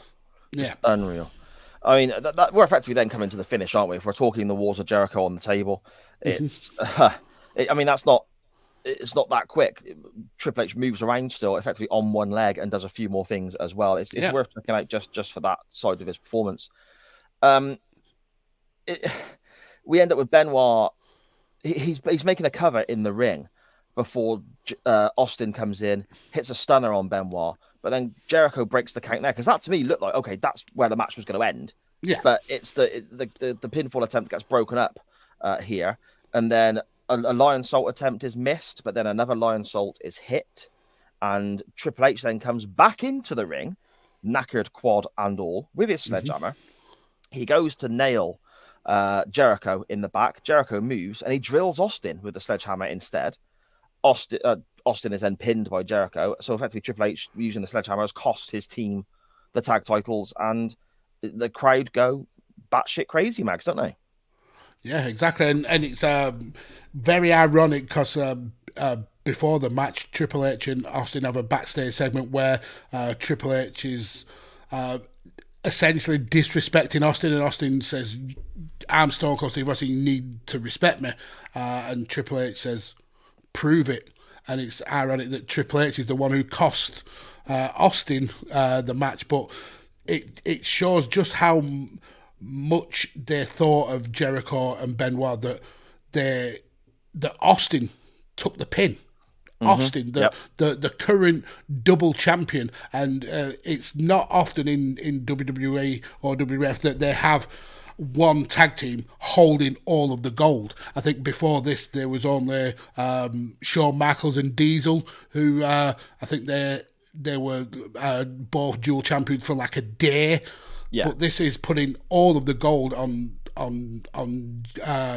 Austin and Triple H for quite a while. So it just shows how much they had faith in Jericho and Benoit for them to pin the world champion. Exactly, mate. Exactly. Yeah, and that's that. I suppose the crowd are going wild. JR's amazing in selling how important this moment is, and we go off the air. So, Magsy, out of 10, bud, what are you thinking? Now, a lot of stuff from the Attitude Era, it hasn't translated well. I mean, we look back on it with a lot of rose-coloured glasses, I suppose, but there was a lot of shit there. But this, I think, this has translated really well. 4 huge stars at the time, four people who will go down in wrestling history, some for things that maybe are a little bit darker, but in terms of wrestling ability, 4 of the best to do it. I had a whale of a time watching this. 14 minutes, it's easily digestible. You can feel how important this match was, as you mentioned with Jim Ross really selling it. It was a great storyline happening at the time. You had Jericho reaching his peak in WWE, where they were pushing everything behind him. Triple H and Austin perfectly placed as those dastardly heels. Austin the coward and Triple H just the massive douchebag. I loved watching this. It's one of the better matches we've watched on this show. I am happy to give this a 9. Wow, as high as that. Okay, as high as that. Wow, that's interesting. I've got 7.5. Oof. So you didn't enjoy it? No, I did. I thought it was really good. I loved it. But it's almost like what is the hang-up for me is the fact, and again, this may be because of the injury, but looking at the way it cut off TV-wise, the match carried on the way it should have anyway, I'm assuming. To me, I almost wanted 5 minutes more. Mm-hmm. You know, this is it, to me, if this goes 20 minutes, then at the pace they're at and the action they're at, if this goes 20 minutes, then I'm looking at like something as high as you've given it. But the fact that it's only 13 and a half, 14 minutes makes me think, okay, I could have done with more of that. So that's why I've marked it down a touch. But I recommend everybody goes and checks this match out. I really, really enjoyed it. But the length of it at the beginning, we were saying this feels like a pay-per-view match. At the end of it, because of how quickly it was over, made me think back to it being a TV match, if that makes sense. Yeah, I get that. And perhaps if Triple H, they called it on the fly, perhaps if Triple H hadn't got injured, it may have got longer. Perhaps there was going to be more to this after the fact. Maybe there would have been rematches down the line. Who knows? But yeah, I can concede that point. This needed more time. But I think they did so well with the time that they got. There was very few missteps. The pace kept up pretty well. The storyline was the way they took the fans on a journey. I massively appreciate that, and for Triple H to have as horrific an injury as he did, and still go on and play a massive part in this in the finish. Yeah, I'll give him props for that. So yeah, I'm happy giving it a 9. Yeah, that's fair enough, mate. Fair enough. That's why this show is so good, because sometimes we agree, sometimes we disagree, but whatever. It's just great chatting wrestling with you again, bud. Mm-hmm. Where shall we go next week, Magsy? Okay, so as I've said, I haven't listened or watched to the episodes without me on, because why would I? I'm obviously the star, the draw. Oh my God, listen to you. So I may have a pick that's been picked before, but tough tit is, I'm picking it anyway. So I mentioned how this was kind of like the WWF really throwing a lot behind Chris Jericho. He ends up being a big part of the invasion angle. Almost cost Team WWF the whole bag of marbles with him attacking The Rock. But as we get to later on in the year, Jericho really kind of starts to force his way into the upper echelon of WWF and really become one of the breakout stars. So I want to look at that, go to the end of the year, Vengeance, and this is where we have the invasion angle is pretty much wrapped up. All the titles have been kind of like combined, except for the 2 world titles. We still have 2 world champions. We have the WWF champion, and we have what would have been the WCW, but is now the world's heavyweight champion. And they had a 4-man tournament to crown an undisputed WWF champion. There was Stone Cold, who was the current WWF champion. He took on Kurt Angle. And then we had The Rock, who was the world champion. He took on Chris Jericho, and the winners went on to face each other in the final to essentially become the one single world champion in the WWF. So I want to revisit that. Okay. And again, as I normally do, I'm kind of bending the rules a bit. There's two matches essentially that go back to back. So I want to watch Chris Jericho taking on The Rock for the World Championship, and then Chris Jericho straight away having to take on Stone Cold Steve Austin for the undisputed WWF title. So 2 Chris Jericho matches back to back on one pay-per-view for all of the marbles from Vengeance 2001. And I imagine as well, but just because of the way that you and I both work, Magsy, if that selection wins the vote, if it wins this week's poll, we'll probably also have a little look at Stone Cold Kurt Angle as well, won't we? Because we're effectively going to be looking at the title tournament from Vengeance, shall we say? Pretty much. We're going to, okay, that's fair enough, mate. That's fair enough. 4 fantastic names in that, and three awesome matches, from what I remember. Mm-hmm. Going back to that time again, I don't think I've seen that anytime recent, but. The fact that you've got the big gold belt, which is one of my favorites, plus Jericho's amazing, Austin's amazing, The Rock as well. Yeah, great selection, mate. Great choice. My selection that's going to go up against it is really, really close to this in timeline-wise, to be honest. In fact, it's literally a month afterwards. And I'm going to use Triple H as the link. I would like to have a little look. Obviously, this is the injury where Triple H is knackered, his legs gone, he's torn his quad. That's it. End of it. Misses the whole invasion storyline, etc., etc. I would like to look at his triumphant return. So I would like to have half a look at the Madison Square Garden return of Triple H. That little just him returning and the crowd pop. But my match selection will be the 2002 War Rumble. That is what I would like to put up. Great pick. And I always think when we do Rumbles, it's excellent because there's so many people we can talk about and so many variables as to where we can link to from that again. I mean, Mr. Perfect returns in this Rumble, for crying out loud. It does. And Austin's in the Rumble, and it's good. And I think the Perfect was meant to be a one and done, but he impressed so much in the Rumble that he got a contract out of it and then ruined it for himself on the plane ride from hell. Yes, acted far less than perfect, let's be honest.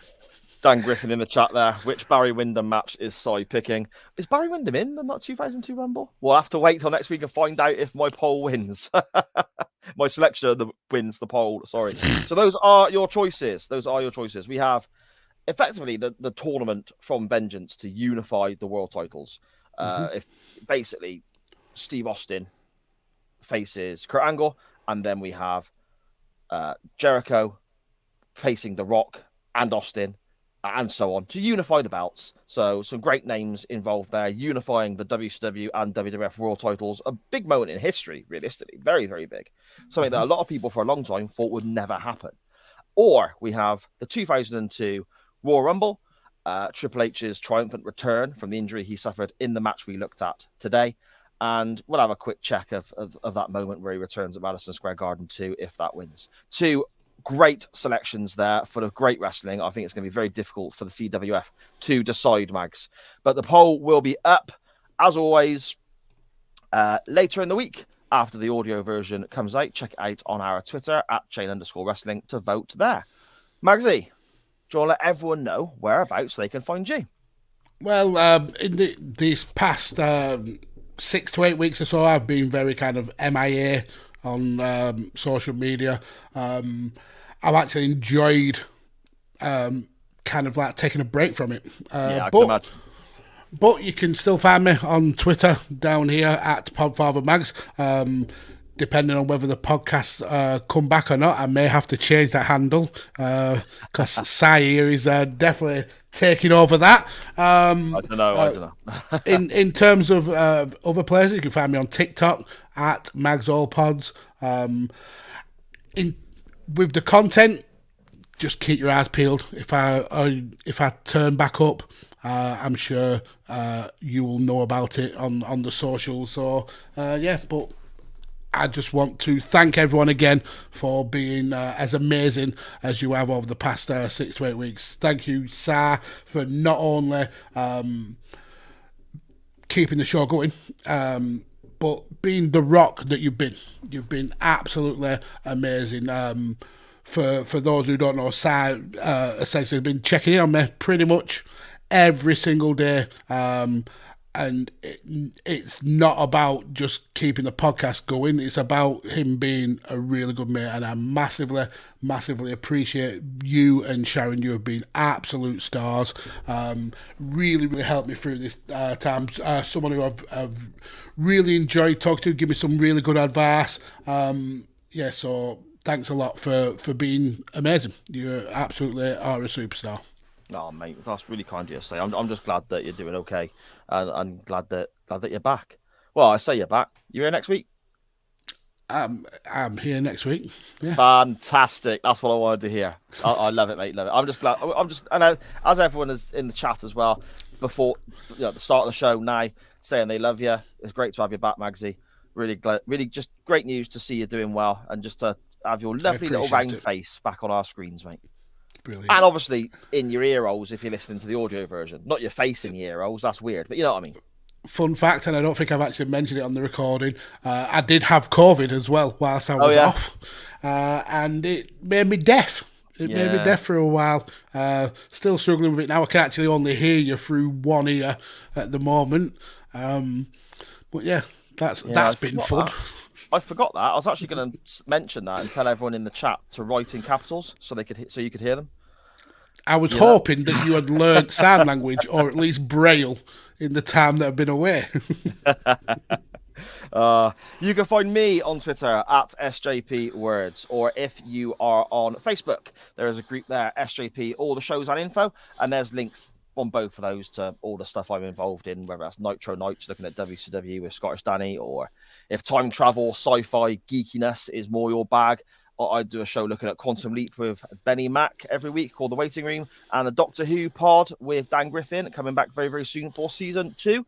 But most importantly, you can find this show, Chain Wrestling, on Instagram, Facebook, Twitter, and that TikTok thingamy at Chain_Wrestling. At Chain_Wrestling. And the poll is always going to be up on Twitter as well. So if you haven't got a Twitter account and you want to vote, tough shit, really. It's going to be there's not much I can do about it. Just open a Twitter account just follow us. That's all you need. You know, everyone else on Twitter sucks. Just follow us. There we go. At Chain_Wrestling there. Magsy, once again, bloody fantastic. Loving having you back, mate. Loving having you back. I'm glad to be back. I needed the time away. I needed to kind of like put my mind and my life, I suppose, into some perspective. But as I said at the beginning of the show, it was important that I came back to Chain Wrestling. And so I'm glad to be back. And Tom, you have popped on just at the wrong time. We're signing off, but yeah, thank you for your support as well, Tom. You've been absolutely amazing. And yeah, thank you for the praise coming from somebody who's having a lot of success. Yeah, it means a lot, Tom. Yeah, awesome stuff. Right, I guess all that's left now is for me to say I'm off now to go and watch CM Punk win the AEW World Title on repeat all night because it happened last night and I'm still bloody buzzing about it. Magsy, I'm so happy to say I'll see you next week, bud. Bye-bye.